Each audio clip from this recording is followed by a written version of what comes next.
Hey all, here OS Reviews. In this retro throwback, we are revisiting the iPod Nano second generation by Apple. This was released back in 2006, September, so it's over 12 years old. And the iPod Nano is, of course, a super successful series of flash-based MP3 or digital audio players from Apple.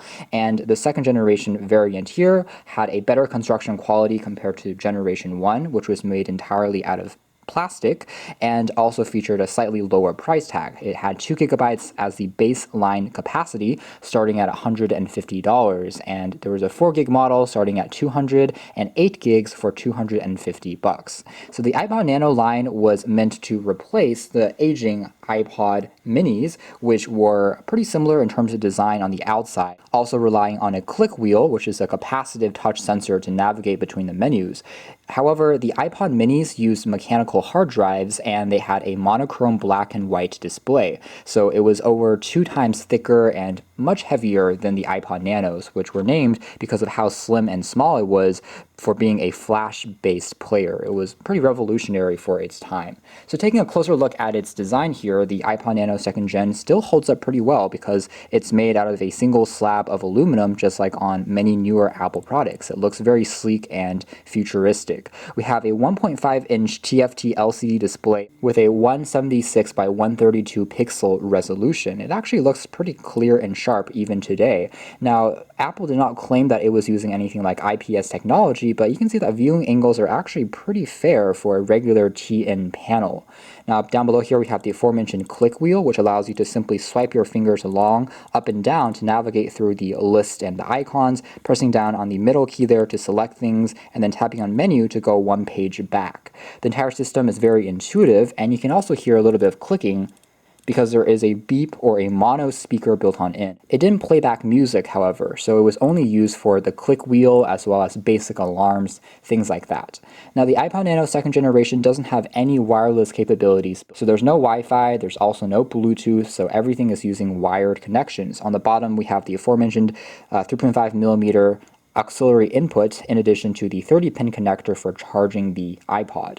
Now, the battery life on the iPod Nano was also fairly good. For an impossibly small and lightweight device, it supports over 24 hours of continuous audio playback, which the second generation iPod Nano also did not have the ability to play back videos, so you weren't able to watch any quick movies or clips, not that you would really want to looking back on such a tiny little display. However, Apple remedied this in the next generation of the iPod Nano, the 3rd gen, which has more of a portrait-style display, horizontal, that you can use to watch videos, and they continue with this feature with the 4th and 5th generation models, allowing you to access video content as well.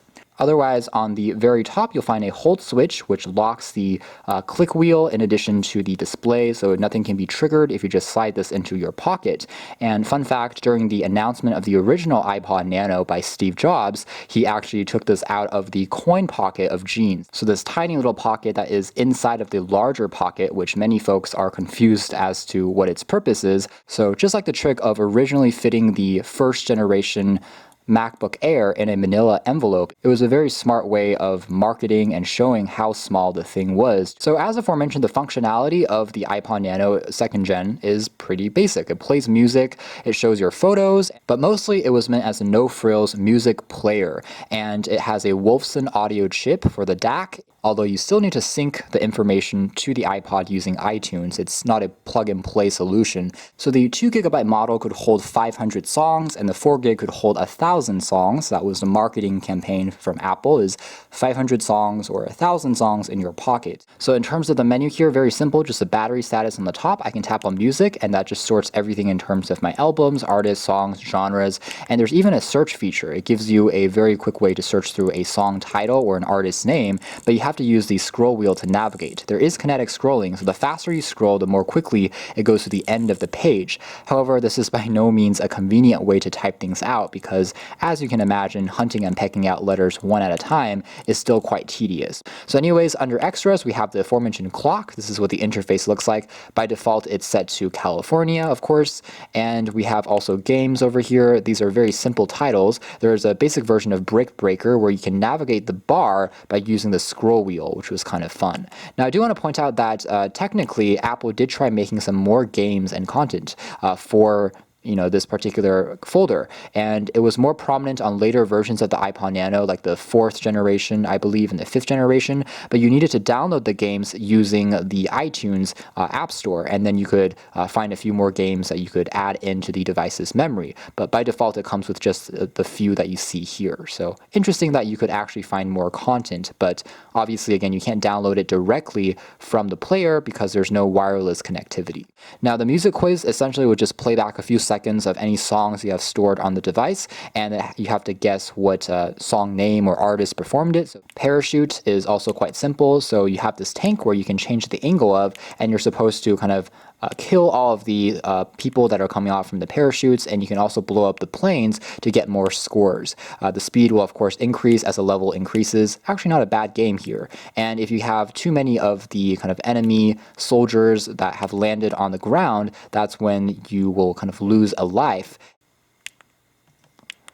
The game will end once we have, again, over 3 people on the ground level.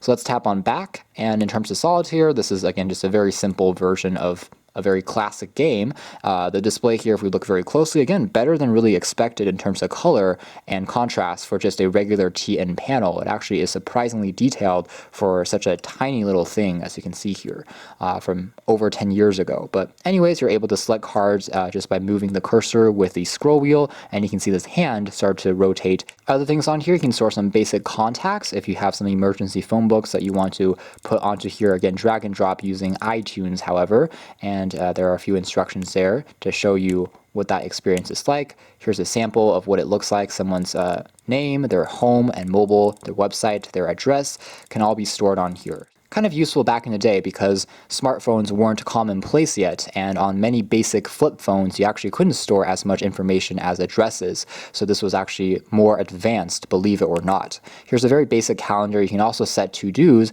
and access an alarm using this beep sensor or make it silent. So if we tap on all, this is what the calendar looks like. Same thing goes with notes, just very simple. You're able to drag and drop files here, and then you can see it back. Very basic information like that. There's a basic stopwatch and a timer here. Simple interface. You can pause it. You can also resume, add a lap, and stop it. So for some very basic sports tracking as well, but there's no pedometer or anything like that for tracking number of steps. There's also a screen lock where you can set a combination like a real lock, which you can rotate using the scroll wheel. So it has a very nice little design here. Now, under settings is where we can also take a look at legal information. We can also see kind of language settings, so 2001 to 2007. Scrolling, you can see here, is actually pretty smooth and responsive, despite probably a very slow processor here. We can turn the click speaker off if I'm out in public and want to change it. You can also select a different EQ for playing back music from here, including bass boost and bass reduced. I can also change it to classical, dance, hip hop. For audiobooks, you can also change the speed, so you can make the reading experience faster or slower. So that's more or less it as far as our kind of revisited throwback look at the iPod Nano 2nd generation, a pretty classic and iconic design as well as player for Apple that sold really successfully. The first iPod Nano, in fact, sold over 1 million units within, I believe, 2 weeks, which was groundbreaking for the time. It's simple, it's straightforward, and surprisingly fun to kind of play around with. So you can check out more details in the links down below, but for now that's been our video. Thanks for watching here at OS Reviews. That's been our revisited look at the iPod Nano 2nd generation here in 2019.